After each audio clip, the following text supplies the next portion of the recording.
amagambo yawe niyo azagutsindishiriza, kandi amagambo ava mu kanwa kawe niyo azagutsindisha. Nuvuga ngo nzakomera, uzakomera. Nuvuga ngo uzagera kure, uzagera kure. Nuvuga ngo uzaba umuntu udasanzwe, uzaba umuntu udasanzwe. Nuvuga ngo uzahindurirwa amateka, uzahindurirwa amateka. Imana y'amahoro itugirire neza. Ikintu ukeneye kubohoka mu bitekerezo. Buriya umuvumo wa mbere mubi ni uwo kuba uboshye, ukabohwa mu buryo bwose, ariko ukaba uboshye no mu bitekerezo. Umuntu uboshye mu bitekerezo ahora aziritswe n'amateka y'ahashize. Umuntu uboshye mu bitekerezo ahora aziritswe n'amagambo bamuvuzeho. Nigeze nsengana n'umuntu, Imana irambwira ngo imukijije uburwayi. Arangije arambwira ngo hoya muntu w'Imana, wibeshya. Ubu burwayi ndabizi buzanyica. Ndamubwira nti ntabwo buzakwica. Ati hoya, ati ubu burwayi bwishe nyogokuru, ubu burwayi bwishe mama, ubu burwayi bwishe mama wacu, na mukuru wanjye bwaramwishe, hari na murumuna wanjye uwo nkurikira nawe araburwaye, na mukuru wanjye uwo nkurikira araburwaye, nanjye aka kanya ndaburwaye. Hari abantu babayeho gutyo muri ubwo buzima, ugasanga ibintu byakubayeho nawe wamaze kubyakira. Ubuzima bupfuye warabwakiriye, ubuzima bupfuye warabwemeye, ubuzima bupfuye nuko nguko nyine wakiriye kugomba kupfira muri ubwo buzima. Ukeneye kubanza senga wizeye ko Imana ibasha gukora ibikomeye. Senga wizeye ko Imana ibasha kunyuranyiriye. Senga wizeye ko Imana igomba kugutabara. Vuga ngo ndabyanze mu izina rya Yesu. Vuga ngo ndabyanze. Baravuze ngo nzapfa gutya, ariko ndabyanze siko nzapfa. Baravuze ngo nzapfira mu bukene nk'ubw'iwacu bapfiriyemo. Vuga ngo ngomba kubaka igisekuruza gishya mu izina rya Yesu. Hari ibintu iwanyu bapfuye badakoze, ariko wowe uzabikora. Hari iwanyu bapfuye batageze, wowe uzahagera. Hari ahantu iwanyu bapfuye batarakandagira, wowe uzakandagirayo. Birashoboka ko iwanyu bapfuye batarurira indege, ariko wivuga ngo ntabwo ibyo se bimaze iki. Hari ubuzima umuntu abamo ugasanga umwana wawe urimo uramuvugaho amagambo adakwiriye, ngo genda wige ngo cyangwa ubyihorere, ngo ubuse ngo njye ko ntize, ngo njye sindiho. Oya, uko wakuze reka umwana wawe ntabwo ariko akwiriye gukura. Umwana wawe mwatureho kagomba kwiga, kandi akiga mu mashuri meza. Sibyo udashoboye, shaka umunyamavuta musenga, nakuzamure mu mbaraga zo gusenga, akuzamure mu kirere cy'amasengesho, akuzamure mu kirere cyo kubana n'Imana. Imana y'amahoro itugirire neza. Abanyamudugudu bashaka Elisa, arabazamura mu kirere, arangije arafata wa mudugudu arawuhumanura na bugingo n'ubu. Imana itugirire neza. Rero ukeneye ikirere cy'amavuta y'uwasizwe, ukeneye ikirere cy'amavuta y'umuhanuzi w'Imana, umuhanuzi ufite gutegeka, umuhanuzi ufite muri we power, ufite wamaze kwisobanukirwa. Imana y'amahoro itugirire neza. Imana y'amahoro idutabara. Akenshi abahanuzi batari bisobanukirwa bahanura ibintu bitagira intsinzi. Imana itugirire neza. Akakubwira ngo ndabona imbere yawe upfa, ngo ndabona imbere yawe, ngo ndabona imbere yawe ucika amaguru, ngo ndabona imbere yawe ngo hari urupfu rwihuse cyane. Dufite ubutware kwa Yesu. Urwo rupfu rurimo ruragaragara, ariko dufite ubutware bwo kuruvuguruza. Ufite amadeni menshi, ariko dufite ubutware bwo kuvuguruza ayo madeni. Mu izina rya Yesu uwo mwuka w'amadeni ukakuvaho, Imana ikakwishyurira imyenda yawe. Ubwo butware turabufite. Dufite ubwo butware. Zoni mashando wiribirifai lele botai nini topevo niniya ayibe fodrere mekotaya. Nona hari amagambo bakuvuzeho, barakuvuma, baravuga ngo ntaho uzagera, kandi koko niko bimeze. Uyu munsi urakora ntutera imbere, uyu munsi ushakisha akazi urakabura, warangije kwiga akazi warakabuze, uhorana uburwayi budashira, mariage zawe zihora zipfa, ugira icyangiro ku buzima bwawe, urugo rwawe ruhoramo intambara. Ni ukuvuga ngo ubona amafaranga ugahita ubona ikintu bita inyatsi. Mu bigaragara hari imyuka y'umuvumo iri ku buzima bwawe, hari imbaraga z'abadayimoni ziri ku buzima bwawe. Ariko Yesu ashimwe, ndagusuhuje nkwifurije amahoro y'Imana. Wewe wahisemo kujya ubana natwe. Abakunzi ba Prophet Emma mwese ndabasuhuje. Muhabwe umugisha n'Imana, kuboko kwiza kw'Imana nikuboneke kuri mwebwe. Turagarutse, iyi ni ya saha yo kubohoka, ni ya saha y'igitangaza, isaha yo kwakira umugisha wawe. Turakomeje tuganira ku myuka ibuza abantu umugisha, imyuka ibuza abantu kugera ku ntego zabo, cyane cyane imyuka y'akarande n'umuvumo. dukomeje kuganira kuri iki kintu cyitwa umuvumo, kuko ni ikintu kibasiye abantu benshi. Mwuka w'Imana yampishuriye kino kintu, ndetse anambwira kuza kukibwira abantu kugira ngo bamenye imbaraga zirimo ziratsikamira abantu, imbaraga zirimo ziricarira abantu. Kuko akenshi usanga izi mbaraga ari imbaraga ziba ku buzima bw'umuntu, ugasanga ziragutsikamira, ugasanga zirakwicarira, ugasanga zirakunaniza, ugasanga hari ibintu utageraho, ugasanga ugerageza gukora ariko ntibigenda, ntutera imbere, urakora ariko ntuzamuka, urakora ariko ntaho ugera, urakora ariko ibyawe byose hari ikintu kibyicarira, hari ikintu kibinaniza, hari ikintu gituma utakira umugisha, hari ikintu gituma utakira amasezerano yawe. Ugasanga ubuzima bwa buri munsi ikintu cyose ukoze hari imbaraga zikunaniza, hari imbaraga zigutsikamira, hari imbaraga zikwicarira. Ibyo rero nibyo tuje kugira ngo turebe, tuganire, turebe uko bimeze, ni hehe byapfiriye, kuko ukwiriye kubanza ukamenya ni hehe bipfira. Hari imyuka igusubiza inyuma, mu muryango w'iwanyu nta muntu utera imbere, nta muntu uzamuka, ugasanga gushaka byaranze kuko mu muryango w'iwanyu nta bantu bajya bashaka ngo bikomere, ugasanga mu muryango w'iwanyu nta muntu ukomera, ugasanga ufite umuvumo ugenda ku buzima bwawe utuma nta kintu na kimwe ugeraho. Cyo bita umuvumo ni ikintu kikunaniza mu buzima bwawe bwa buri munsi, ugakora ntibigende, ugashaka arambagiza umugena, agashakwa n'abandi, ugasaba akazi, igihe cyo kujya kugakora ugasanga abandi baragakoze, mbega ubuzima bwawe bwose ugasanga ntibikunda, ugasanga uhorana uburwayi, no mu muryango w'iwanyu hari undi muntu waburwaye. Mbega aba ari imyuka mibi. Bundi umuvumo na karanda aba ari imyuka mibi ituruka mu bisekuruza byo mu miryango by'abantu baba barakoreye ibigirwamana. Iyo bivuze ngo abantu bakoreye ibigirwamana, ni ukuba abantu barimuye Imana mu mitima yabo, bakagira ibindi ibishushanyo basenga bagakorera izindi mana. Iyo niho Yeremiya yabirebye, aravuga ngo ba data bakoze ibyaha, ni ibyaha by'abakurambere bacu biba birimo biratugaruka uyu munsi. Uyu munsi ibyo byaha biragumya bikazerera, izo mbaraga z'abadayimoni ziragumya zikazerera, cyane cyane nko mu muryango hari abantu baterekereye, hari abantu baraguje, izo mbaraga zigumya kuzerera mu muryango, zigumya kugendagenda, ugasanga mu muryango w'iwanyu baraterekeraga, bigenda biba uruhererekane, ugasanga uwo muzimu aracyazerera mu muryango. Aho ngaho rero niho usanga uryama mu bicuku bya nijoro, ukarara urota ugwa mu myobo, ukarara urota ibintu bidasobanutse, ukarota inzoka zigusambanya, ukarara urota uryamana n'abantu bapfuye, ukarara urota ugenda uri mu marimbi, ukarara urota ugwa mu byobo birebire, mbega ukarara urota ibintu bidasobanutse biba ku buzima bwawe. Kenshi ni ikimenyetso kikwereka yuko izo mbaraga zigenda ku buzima bwawe, iyo myuka igenda ku buzima bwawe, hari imyuka ikunaniza, hari imyuka igutsikamira. Rero uyu munsi ndaje ngo tuganire, turebere hamwe iyi myuka, turebere hamwe izi mbaraga ziboha abantu, izi mbaraga zinaniza abantu, izi mbaraga zitsikamira abantu, ariko noneho tuzanareba n'uburyo izi mbaraga zishobora kuva ku buzima bw'umuntu. Izi mbaraga ugasanga zikuriho mu muryango w'iwanyu, nta muntu ugira ikintu akora ngo cyemere, nta muntu ugira ikintu akora ngo akigereho. Uyu munsi ugerageza gushaka akazi ukakabura, warize amashuri warayarangije ariko diporome nta kintu ikumariye, waragerageje gushaka kubaka urugo byaranze, umaze gusenya ingo zirenze 3. Iyo ni imyuka igenda ku buzima bw'umuntu kandi ukeneye kurwana nayo ukayikuraho mu izina rya Yesu. Twabonye ko karande atari icyaha, kuko ni ikintu uvuka ukakisangamo, kandi karande ntishobora kukubuza kujya mu ijuru, ariko ibyo igukoresha bizatuma utinjira mu bwami. Imana y'amahoro itugirire neza. Uyu munsi rero nje kukubwira ngo gusenga, iyo uvuze ikintu cyitwa gusenga ntibabivuga, gusenga barabikora.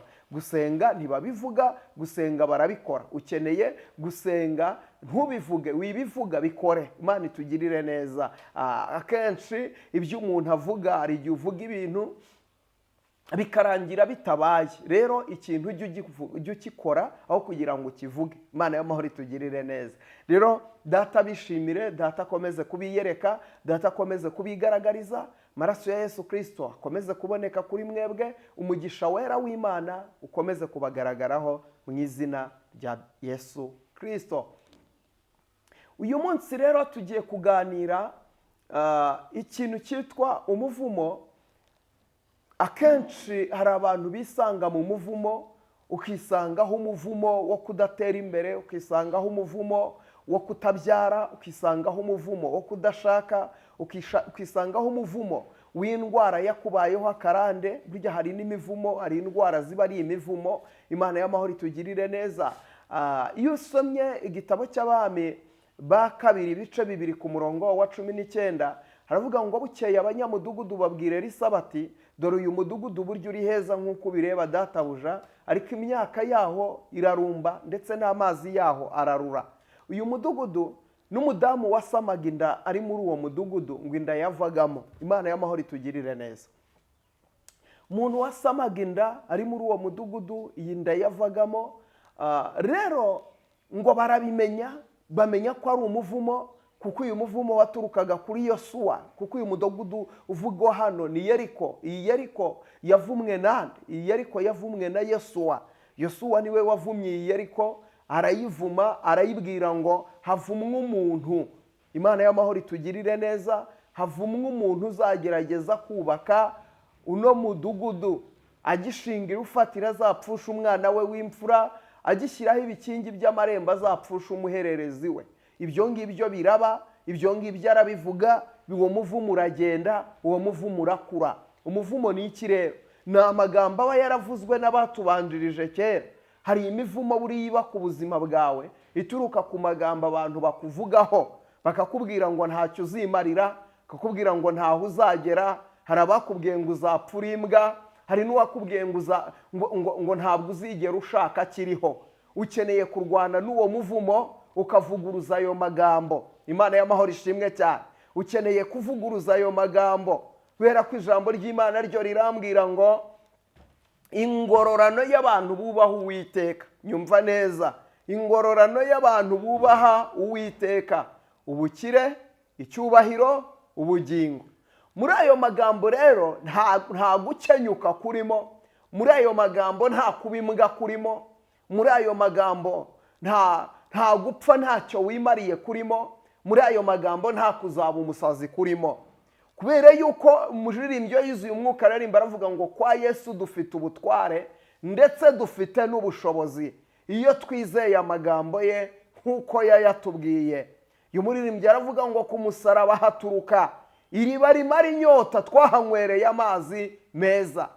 Niba turi abana b'Imana, kubera icyo abantu bavuga amagambo mabi ku buzima bwacu, natwe tukayemera gutyo, ayo magambo akavuga ko ntacyo tuzimarira, ayo magambo akavuga ko ntaho tuzigeza, ayo magambo akavuga ko tuzapfa dukennye, ayo magambo akavuga ko tuzapfa gutyo nyine. Mu muryango w'iwacu habaye ubukene, ndabuzi, ariko ubwo bukene ntabwo buzampitana, kuko namenye Yesu umwami w'amahoro, Yesu ukiza umwaku, Yesu ukuraho umuvumo. Imana y'amahoro itugirire neza.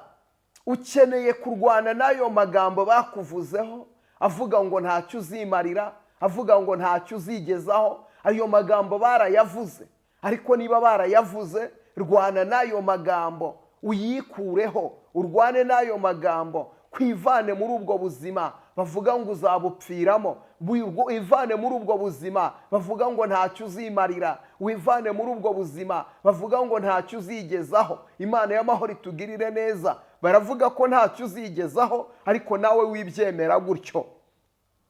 Imana ishimwe. Abanyamudugudu barabimenya ko umudugudu wavumwe, n'ibimenyetso barabibona, ariko baravuga ngo bigombe bihinduke. Bajya gushaka umuhanuzi w'Imana, bajya gushaka umukozi w'Imana, bashaka Elisa, baramubwira ngo dore uyu mudugudu databuja nk'uko ubireba. Ugasanga iyo bakuvumye bakakuvugaho amagambo mabi, usanga akazi urakabona ariko ntikagira icyo kakumarira. Akazi urakabona ariko kakajyana n'inyatsi. Buriya iyo mvuze inyatsi, reka nyisobanure gatoya. Inyatsi buriya ntizakubuza kubona amafaranga. inyatsi ntizakubuza kubona amafaranga, inyatsi irakureka ukabona amafaranga. Inyatsi ntizakubuza kubona akazi, ariko umunsi wahembwe ugifata amafaranga, inyatsi irabimenya ko wafashe amafaranga. Nibwo umwana ahita arwara, ukajya kumuvuza, wavayo hakarwara undi. Igihe ukivayo ikirahure ugasanga umwana amennye ikirahure, waba uvuze ngo umaze kukigura. Kuko ngo amafaranga ukiyagira haboneka ibibazo utari warapanze mu buzima bwawe. Icyo nicyo bita inyatsi. Haboneka ibibazo utari warapanze uzakoresha ayo mafaranga, kandi yashize bya bibazo biragenda. Igihe wongeye gufata amafaranga mu biganza, hahita hatangira kuboneka ibindi bibazo bikaza byisukiranye. Imana y'amahoro itugirire neza. Ugasanga amatara yo mu nzu arahiye, ugasanga televiziyo irahiye, ugasanga teremusi iramenetse, ugasanga ibintu byinshi cyane. Inyatsi zigendera mu bintu byinshi cyane biza ku buzima bwawe, kandi inyatsi ntigiza udafite amafaranga. Hari umuntu ukubwira ngo mfite inyatsi. Niba utabona amafaranga ntabwo ufite inyatsi, kuko inyatsi iza ufite amafaranga. Ukiyafata ntabwo inyatsi izakubuza kubona amafaranga. Inyatsi ituma ubona amafaranga, ahubwo ukiyafata mu biganza haboneka ibibazo, uburwayi budashira, ugahora kwa muganga, ugasanga ya mafaranga yose uyamariye kwa muganga, kandi yashize urakira. Imana y'amahoro itugirire neza. Ugasanga ugiye kwa muganga, ku ivuriro rimwe barapimye uburwayi barabubuza, ugiye ku rindi barapimye barabubuza. Uko niko utanga amafaranga, ukajya ku bundi bagapima uburwayi bakabubura, ukajya ku rindi, wazagera nko ku ivuriro rya 10 bakakubwira ngo uburwayi turabubonye, ngo burya ngo yari tifoyide. Imana y'amahoro itugirire. Umaze gutanga amafaranga menshi nawe utazi umubare wayo, icyo nicyo bita inyatsi. Inyatsi ku buzima bwawe iraza ntikubuza kubona amafaranga, ariko igihe wayafashe mu biganza byawe haboneka ibintu yakoresha utigeze upanga. Ugapanga kuzubaka akazu, ariko buri gihe kubera ko uhembwa uri mu bibazo, uhembwa uri mu ntambara, uhembwa umuriro watse. Inyatsi ipfa kuba yamenye ko wafashe amafaranga, nayihagurutse ibibazo biyagukuraho. Imana y'amahoro itugirire neza. Inyatsi yamenye ko wafashe amafaranga, ayiwe, izana ibibazo biyagukuraho. Ibyo rero biri mu muvumo, ni mu ngaruka z'ibintu biri ku buzima bwawe. Rero rwana no kwikuraho ayo magambo bavuze ku buzima bwawe. Baravuze ngo ntacyo uzimarira, baravuze ngo ntacyo uzigezaho, baravuze ngo nta kintu uzigera ufata mu biganza byawe. Ikintu ukeneye ni iki? Ukeneye kurwana n'ayo magambo mabi bavuze kuri wowe. Ngo bukeye ngo abana b'abahanuzi babwire Elisa, baramubwira ngo ese urabizi ko Uwiteka agiye kugukuraho shebuja? Imana itugirire neza. Urabizi ko Uwiteka agiye kugukuraho shobuja? Elisa arabyumva, Elisa ayo magambo arayakira.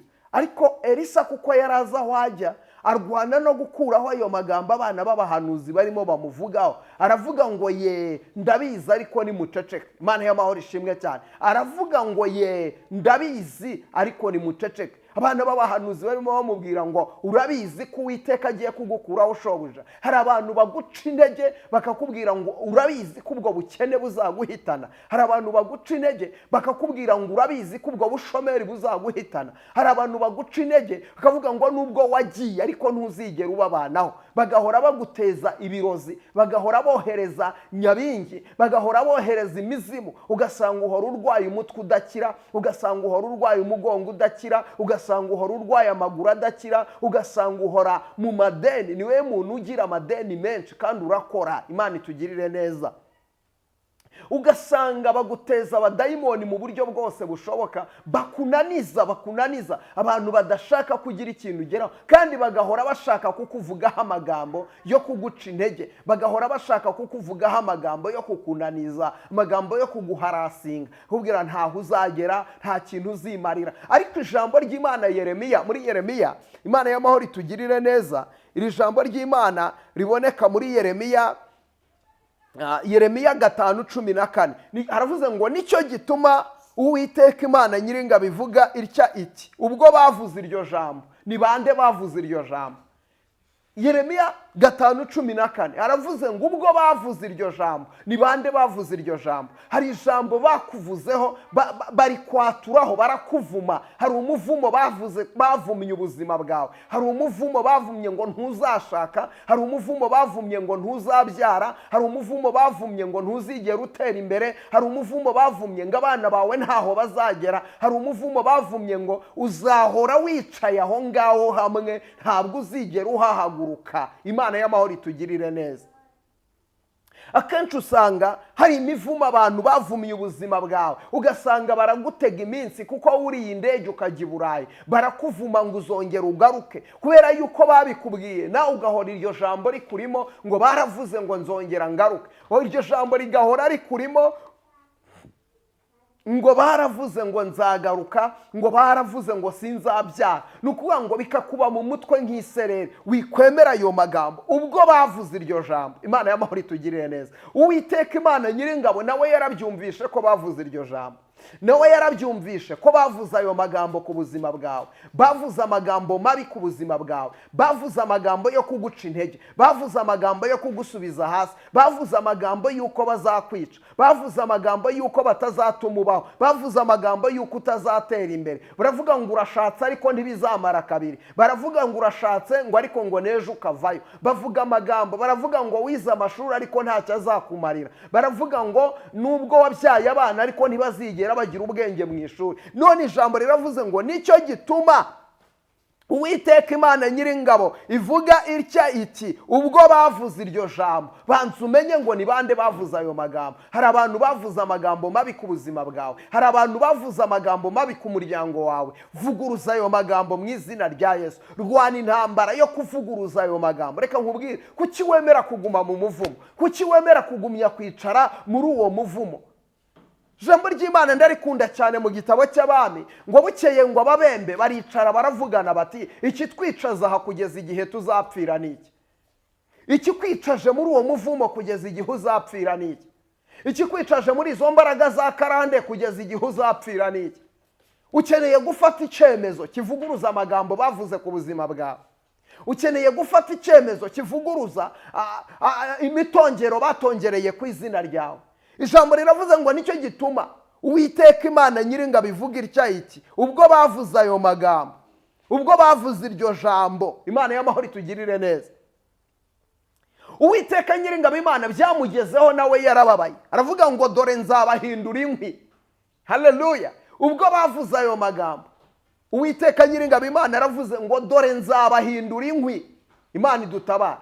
Bakuvuzeho amagambo mabi ariko Uwiteka nawe yarabyumvishe. Ubwo bavuze iryo jambo, bakicara bakabivuga, bakicara bakabiganira, bakicara bakatarama izina ryawe, bakicara bagahora bakuganiraho, ndetse bakabivuga barimo baterekera, bakabivuga bagiye kuraguza. Ubwo bavuze iryo jambo, Uwiteka Imana Nyiringabo ivuga itya iti ubwo bavuze iryo jambo, dore nzabahindura inkwi n'amagambo yanjye nzayagira umuriro mu kanwa kawe azabatwike. Haleluya, ndafashijwe. Ubwo bavuze ayo magambo, Uwiteka Nyiringabo Imana agiye kubahindura inkwi. Agiye kubahindura inkwi nawe amagambo yawe Uwiteka Nyiringabo Imana agiye kuyahindura umuriro uzabatwike mu izina rya Yesu. Ubwo bavuze ayo magambo, hari abarozi bavuze ayo magambo, baravuga ngo nta hantu uzagera. Hari abakonikoni bavuze ayo magambo, baravuga ngo ntaho uzagera. Hari ikintu kimwe ukeneye kumenya ngo ndinde muri Kristo Yesu. Bere yuko niba warakijijwe ukaba utaramenye ko wakijijwe, uyu munsi ugabuhora barakubaza amakuru wapi nta kigenda. Bakakubaza ngo umeze ute, ngo wapi byaranze. Wabyuka mu gitondo ngo yewe ndapfuye. Ibintu byose uhora mu bintu byo kuvuga ngo urapfuye. Baravuze ngo uzapfa, nawe ukubyutse mu gitondo uravuga ngo uzapfa. Ufatanyije n'abarozi kwishyingura kuko baravuze ngo uzapfa. Ariko icyo ukeneye uyu munsi wa none, ukeneye kwikura ahantu wicaye none aha ngaha. Ndagira ngo mvugane nawe. Nta wundi muhanuzi ukeneye mu buzima bwawe mbere yuko uza ngo ngo ngusengere Imana ukeneye kubanza kwiyatura kw'ibintu byiza. Niwe muhanuzi w'ubuzima bwawe, kuko uyu munsi ukeneye kuvuga ngo nzabaho. Imana y'amahoro itugirire neza. Dawidi arangije yandika muri Zaburi aravuga ngo sinzapfa nzarama, ngo kugira ngo nzatekerereza abami imirimo n'ibitangaza Uwiteka agira gute akora. Sinzapfa nzarama. Imana y'amahoro itugirire neza. Bo baravuga ngo uzapfa, ariko we vuga ngo nge sinzapfa. Uwiteka waravuze ngo ubwo bavuze iryo jambo, ubwo batinyutse bakarivuga mu kanwa kabo, ni ijambo ry'Uwiteka niko rivuze. Yeremiya 5:14 aravuze ngo ubwo bavuze iryo jambo. Imana y'amahoro itugirire neza. Ubwo batinyutse bakavuga iryo jambo, ubwo batinyutse bakabivuga barimo baterekera, ubwo batinyutse bakakuvuma uwo muvumo, ubwo batinyutse, Imana y'amahoro itugirire neza, ngo abanyamudugudu bamenye ko Yeriko ivumye. Barabimenya, baravuga ngo ntabwo tukwiriye kwicara kugeza igihe tuzapfira. Imana y'amahoro itugirire neza. Baravuga ngo ntabwo dukeneye kwicara kugeza igihe tuzapfira. Rabine foshando wiribirifai. Baravuga ngo reka dushake umuhanuzi w'Imana. Baravuga ngo ntabwo dukeneye kwicara kugeza igihe tuzapfira. Umva mvugane nawe. Uraho ngaho urwaye uburwayi imyaka myinshi warivuje byarananiranye. Bantu baravuga ngo uzapfa gutyo. Hari n'amajwi akubwira ko ugiye gupfa. Nawe uraho ngaho uremerera iyo myuka mibi kugira ngo ikuyobore ugere ku rwego upfe gutyo uraho ngaho. Ubyemera uvuge ngo nuko nguko. Imana y'amahoro itugirire neza. Hari ikintu bita kubohwa mu bitekerezo. Buriya hari igihe usengerwa Imana abadayimoni bakakuvaho, ariko ugasigarana ikibazo cyo kububoshye mu bitekerezo. Imana y'amahoro itugirire neza. Umuntu uboshye mu bitekerezo ahora aziritswe n'amateka yahashize. Iteka hashize hahora haziritse ubuzima bwiwe. Uyu munsi ararya arangiza ntavuge ngo nubwo Mana uyu munsi ubwo ndiye nejo uzangaburira, ahubwo umva ijambo ahita avuga ngo Mana we ngo ubusa ubwo ndiye ejo nzarya iki. Imana y'amahoro itugirire neza. Tayari uhisuremo ikintu kitari gikwiriye kubaho ngaho. Umva nkubwire Yeremiya muri Matayo, Imana y'amahoro itugirire neza, ijambo ry'Imana muri Matayo ibice 12 umurongo wa 37 aravuga ngo amagambo yawe niyo azagutsindishiriza kandi n'amagambo yawe niyo azagutsindisha. Imana y'amahoro itugirire neza. Amagambo yawe wowe uvuga niyo azagutsindishiriza kandi amagambo yawe uvuga niyo azagutsindisha. Nuvuga ko uzaba umutsinzi uzatsinda mu izina rya Yesu. Nuvuga ko uzakomera uzakomera mu izina rya Yesu. Nuvuga ko uzagera kure uzahagera mu izina rya Yesu. Ariko niwongera umuvumo kuwo bakuvumye bavuze ko uzapfa, nawe buri gitondo uhora uvuga ngo nzapfa, amagambo yawe niyo azagutsindisha. Nge nubaha Bibiliya icyo Bibiliya ivuga. Nge hano ndimo ndavuga Bibiliya my friend. Ndavuga Bibiliya ijambo ry'Imana. Ndavuga Bibiliya ijambo ry'Imana nicyo ndimo ndakubwira. Twatangiriye ku ijambo riri muri Yeremiya ibice 5 ku murongo wa 14. Ngari ku Uwiteka Nyiringabo Imana aravuga ati ubwo bavuze iryo jambo banza umenye ngo ni bande bavuze iryo jambo. Matayo 12:37 aravuze ngo amagambo yawe ayo niyo azagutsindisha. Amagambo yawe niyo azagutsindishiriza kandi amagambo ava mu kanwa kawe niyo azagutsindisha. Nuvuga ngo nzakomera uzakomera. Nuvuga ngo uzagera kure uzagera kure. Nuvuga ngo uzaba umuntu udasanzwe uzaba umuntu udasanzwe. Nuvuga ngo uzahindurirwa amateka uzahindurirwa amateka. Imana y'amahoro itugirire neza. Ikintu ukeneye kubohoka mu bitekerezo. Buriya umuvumo wa mbere mubi nuwo kububoshye ukabohwa mu buryo bwose, ariko ukabuboshye no mu bitekerezo. Umuntu uboshye mu bitekerezo ahora aziritswe n'amateka yahashize. Umuntu uboshye mu bitekerezo ahora aziritswe n'amagambo bamuvuzeho. Nigeze nsengana n'umuntu, Imana irambwira ngo imukijije uburwayi. Arangije arambwira ngo hoya muntu w'Imana wibeshya, ubu burwayi ndabizi buzanyica. Ndamubwira nti ntabwo buzakwica. Ati hoya, ati ubu burwayi bwishe nyogokuru, ubu burwayi bwishe mama, ubu burwayi bwishe mama wacu na mukuru wanjye bwaramwishe, hari na murumuna wanjye uwo nkurikira nawe araburwaye, na mukuru wanjye uwo nkurikira araburwaye, nanjye aka kanya ndaburwaye. Hari abantu babayeho gutyo muri ubwo buzima, ugasanga ibintu byakubayeho nawe wamaze kubyakira. Ubuzima bupfuye warabwakiriye, ubuzima bupfuye warabwemeye, ubuzima bupfuye nuko nguko nyine wakiriye kugomba kupfira muri ubwo buzima. ukeneye kubanza ukabohoka mu bitekerezo, ukamenya ko Uwiteka Nyiringabo Imana niba wubaha Uwiteka, ingororano y'abubaha Uwiteka ni ubukire, kabiri icyubahiro, gatatu ubugingo. Niba wubaha Uwiteka, Imana y'amahoro itugirire neza. Petero arangije aterura amagambo aravuga ngo none menye neza ko Imana itarobanura ku butoni, ngo ahubwo mu mahanga yose umuntu wubaha Uwiteka agakora ibyo gukiranuka, uwo nguwo Imana iramwemera. Hari umuntu wavuze urakora mu kazi, uwo muntu murakorana, yaravuze ngo azaguheza aho ngaho ntabwo uzigera uhava. Nawe warabyakiriye uravuga ngo uzicara ku irembo mpaka. Umva nkubwire, witwa Morodekayi yigeze yisobanukirwa, arabohoka mu bitekerezo. Ubwo Hamani yari yavuze ngo agiye kwica abayuda bose, ariko Morodekayi ntiyabyemera. Imana itugirire neza. Yavuze ijambo rikomeye aribwira Esiteri. Esiteri ubwo yari yaramaze kugera ibwami, ararya arahaga yibagirwa bene wabo. Amaze kubibagirwa, umugabo witwa Morodekayi atuma kuri Esiteri aramubwira ngo icyatumye Imana ikwimika ngo umwamikazi kwari ukugira ngo uzagira umumaro mu gihe gisa n'iki ngiki. Haleluya. Kwari ukugira ngo uzagira umumaro mu gihe gisa n'iki ngiki, ugatabara abayuda bakagira gute, bakoroherwa, bakagira ijambo. Ariko arangije amubwira ijambo rikomeye, aramubwira ngo ariko naho utabikora, Imana y'amahoro itugirire neza. Haleluya. Iryo ni ijambo rivugwa n'umuntu wisobanukiwe. Imana itugirire neza. Ni ijambo rivugwa n'umuntu wisobanukiwe. Uyu muntu iyo yisobanukiwe avuga rino jambo, avuga ngo naho utabikora, Imana itugirire neza. Naho utagira gute, naho utabikora, nta kizabuza abayuda gutabarwa bakagira ijambo. Imana idutabare. Kuko ngo Morodekayi we yari yizeye imbaraga z'Imana ishobora byose ko zishobora gutsinda karande, zikabasha gutsinda imyuka mibi. Morodekayi icyo ngicyo yari akizeye, kandi Morodekayi icyo ngicyo yari akizi. Aravuga ngo naho utabikora, nta kizabuza abayuda gutabarwa. Aramubwira ngo umva mama, naho wagenda ukirira, ukidamararira, ukiryamira, nta kibazo, nta kizabuza abayuda kugira gute, gutabarwa, bakoroherwa, bakagira iki, ijambo. Uwo rero ni umuntu wamaze kubohoka mu mitekerereze, yamaze kubohoka mu myumvire, yumva yuko uyu munsi wa none hano ari mu isaha ngaho. Umva amagambo Imana yabwiye Petero. Yesu yabwiye Petero amubwira ngo mukiri mu isi muzakubirwa inshuro 100. Imana itugirire neza. Mukiri mu isi muzakubirwa iki, inshuro 100. Imana y'amahoro idutabare. Mukiri hehe, mu isi muzakubirwa inshuro 100. Rero uyu munsi ukeneye kumenya yuko Imana iri mu gihugu cyo mu ijuru. Wamenye Imana ni umwami, kandi nawe uri umwana w'ibwami. Abana b'ibwami rero barangwa n'iki? Barangwa no guhagarara bagashikama. Abana b'ibwami bamenya aho bakwiriye guhagarara. Abana b'ibwami ntabwo binginga ibibazo, bategeka ibibazo. Abana b'ibwami ntabwo binginga abagaragu, abana b'ibwami barategeka. Imana y'amahoro itugirire neza. Niba uri umwana w'ibwami, hari amagambo bavuze ku buzima bwawe, ariko ayo ngayo ukeneye kuyavuguruza mu izina rya Yesu. Ngo ababembe baricara baravuga ngo iki twicaje aho kugeza igihe tuzapfira ni iki? Imana itugirire neza.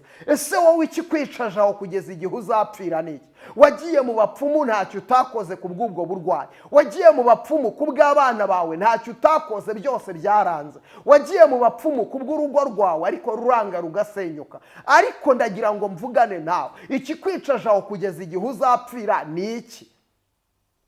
Vugana n'iyo myuka. Ngo barangije barizera, baravuga ngo reka turebe umuhanuzi w'Imana. Bareba umuhanuzi w'Imana. Imana itugirire neza. Ngo ababembe baravugana ngo iki twicaza aha kugeza igihe tuzapfira. Nawe ndakubaza, iki kwicaje muri izo karande kugeza igihe uzapfira ni iki? Icyo kwicaje muri ibyo bibazo kugeza igihe uzapfira ni iki? Iki kwicaje mu buzima bw'ubuceceti kugeza igihe uzapfira ni iki? Ukeneye kuvugana n'ahazaza hawe. Ukeneye kwatura ibintu bire. Tumaze kubona ngo amagambo yawe niyo azagutsindishiriza. Imana itugirire neza. Amagambo yawe niyo azagutsindishiriza. Wowe iyo ugiye gusenga ukavuga ngo reka mpfe gusenga, uba umaze kubyica tayari, wabyishe. senga wizeye ko Imana ibasha gukora ibikomeye, senga wizeye ko Imana ibasha kunyuranya ibihe, senga wizeye ko Imana igomba kugutabara. Vuga ngo ndabyanze mu izina rya Yesu. Vuga ngo ndabyanze. Baravuze ngo nzapfa gutya, ariko ndabyanze siko nzapfa. Baravuze ngo nzapfira mu bukene nk'ubw'iwacu bapfiriyemo. Vuga ngo ngomba kubaka igisekuruza gishya mu izina rya Yesu. Hari ibintu iwanyu bapfuye badakoze, ariko wowe uzabikora. Hari ibintu iwanyu bapfuye batageze, wowe uzahagera. Hari ahantu iwanyu bapfuye batarakandagira, wowe uzakandagirayo. Birashoboka ko iwanyu bapfuye batarurira indege, ariko wivuga ngo ntabwo ibyo se bimaze iki. Hari ubuzima umuntu abamo ugasanga umwana wawe urimo uramuvugaho amagambo adakwiriye, ngo genda wige ngo cyangwa ubyihorere, ngo ubuse ngo njye ko ntize, ngo njye sindiho. Oya, uko wakuze reka umwana wawe ntabwo ariko akwiriye gukura. Umwana wawe mwatureho kagomba kwiga kandi akiga mu mashuri meza. Mwatureho kagomba kwiga kandi akiga mu mashuri meza. Igiciro icyo ari cyo cyose bisaba kirahari, ubwo bushobozi burahari. Imana ijya kuguha umwana, umwana ni umugisha. Uyu mugisha Imana yaguhaye ntabwo ari uwo kukuriza amarira. Uyu mugisha Imana yaguhaye ni umugisha wo kukunezeza, ni umugisha wo gutuma izina ry'Imana rihabwa icyubahiro. Rero vuga amagambo meza, wivuga amagambo mabi. Ngo maye senga abandi bana, wabona umuntu yarazamutse ngo maye se ngo ni mwizamukire, ngo natwe turahanga. Umva nkubwire, reka kuvuga amagambo y'amaganya. Amagambo yawe niyo azagutsindishiriza, kandi amagambo yawe niyo azagutsindisha. Nuvuga ngo ndapfuye, nta kabuza uzapfa. Urimo urashimangira wa muvumo bakuvumye.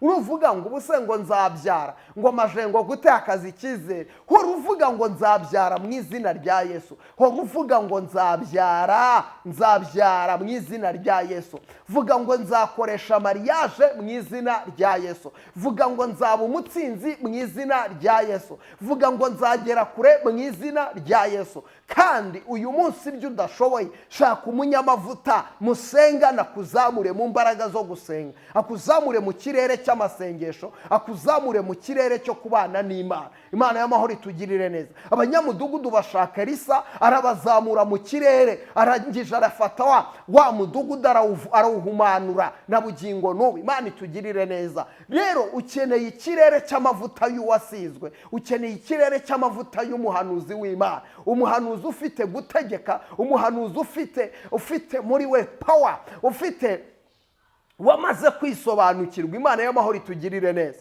Imana y'amahoro idutabara. Akenshi abahanuzi batari bisobanukirwa bahanura ibintu bitagira intsinzi. Imana itugirire neza. Akakubwira ngo ndabona imbere yawe upfa, ngo ndabona imbere yawe, ngo ndabona imbere yawe ucika amaguru, ngo ndabona imbere yawe ngo hari urupfu rwihuse cyane. Dufite ubutware kwa Yesu. Urwo rupfu rurimo ruragaragara, ariko dufite ubutware bwo kuruvuguruza. Ufite amadeni menshi, ariko dufite ubutware bwo kuvuguruza ayo madeni. Mu izina rya Yesu uwo mwuka w'amadeni ukakuvaho, Imana ikakwishyurira imyenda yawe. Ubwo butware turabufite. Dufite ubwo butware. Zoni mashando wiribirifai lele botai nini topevo nini ya ayibe fodrere mekotaya. Nona hari amagambo bakuvuzeho, barakuvuma, baravuga ngo ntaho uzagera, kandi koko niko bimeze. Uyu munsi urakora ntutera imbere, uyu munsi ushakisha akazi urakabura, warangije kwiga akazi warakabuze, uhorana uburwayi budashira, mariage zawe zihora zipfa, ugira icyangiro ku buzima bwawe, urugo rwawe ruhoramo intambara. Ni ukuvuga ngo ubona amafaranga ugahita ubona ikintu bita inyatsi. Mu bigaragara hari imyuka y'umuvumo iri ku buzima bwawe, hari imbaraga z'abadayimoni ziri ku buzima bwawe. Ariko ijambo ry'Imana ryavuze neza muri Yeremiya. Imana y'amahoro itugirire neza. Muri Yeremiya ibice byaho 5 ku murongo wa 14 havuze ngo nicyo gituma Uwiteka Imana nyiringabo ivuga itya iti. Ubwo bavuze iryo jambo bakabivuga ku buzima bwawe, hari umuntu wakuvumye, hari umuntu watongereye amagambo mabi ku buzima bwawe. Hari abantu bajyanye ifoto yawe bayijyana mu bapfumu, hari abantu bagiye guhamba ifoto yawe mu nyanja, hari n'abagiye guhamba amafoto yawe mu marimbi. Ariko ubwo bavuze ayo magambo bakayatongera, bakavuga ngo nta kintu uzimarira, bakavuga ngo ngo uzapfa uri umusazi, bakavuga ngo uzapfa ntaho ugeze. Umva nkubwire, nonaha niko kanya, nonaha niko kanya. Zoni mashando wiribirifaye, niko kanya. Ndagira ngo mvugane nawe aka kanya. Ndumva mpagurutse mu mavuta adasanzwe. Nta mikino tugiye gukorera mu kirere cyo gutegeka. Turategeka uwo muvumo urava ku buzima bwawe. Ayi befodrere shando wiribirifaye. Ubwo bavuze ayo magambo bakayatura ku buzima bwawe, wikwemerera abarozi ko bagumya kugukina ku mubyimba, wikwemerera abadayimoni ko bagumya kugukiniraho, wikwemerera abarozi ko bagumya kugukiniraho, wikwemerera amagambo abantu bakuvuze nubwo yaba hari uno munsi, ariko bigomba guhinduka mu izina rya Yesu, dushingiye ku cyanditswe kivuga ngo ingororano y'abubaha Uwiteka. Haleluya! Ingororano y'abubaha Uwiteka, ubukire, icyubahiro, ubugingo. Ingororano y'abubaha Uwiteka, ubukire, icyubahiro n'ubugingo. Imana y'amahoro ishimwe cyane. Iyo niyo ngororano y'abamama bubaha Uwiteka, iyo niyo ngororano y'abagabo bubaha Uwiteka, iyo niyo ngororano y'abana b'Imana. Ibindi byose bazana n'amatiko. Upfushije ubukwe inshuro zirenze imwe ariko uramaze. Umva nkubwira, uramaze, ntabwo ari ryo herezo. None habwazuka. Imana ishimwe. Kwa Yesu dufite ubutware, dufite n'ubushobozi. Imana y'amahoro ishimwe cyane. Kwa Yesu dufite ubutware, dufite n'ubushobozi mu izina rya Yesu. Imana ishimwe cyane. Zoni mashando wiribirifaye lelebota. Imana y'amahoro ishimwe cyane. Birashoboka. Umva nkubwire, hajye kugira umuntu ugutera ubwoba. Imana ibaha umugisha. Reka dusenge. Reka dusenge Imana ishobora byose, Imana yo kwizerwa, Imana yo kwiringirwa, Imana y'inyembaraga. Kwa Yesu dufite ubutware, kwa Yesu dufite ubushobozi, iyo twizeye amagambo ye nk'uko yayatubwiye. Imana y'amahoro ishimwe.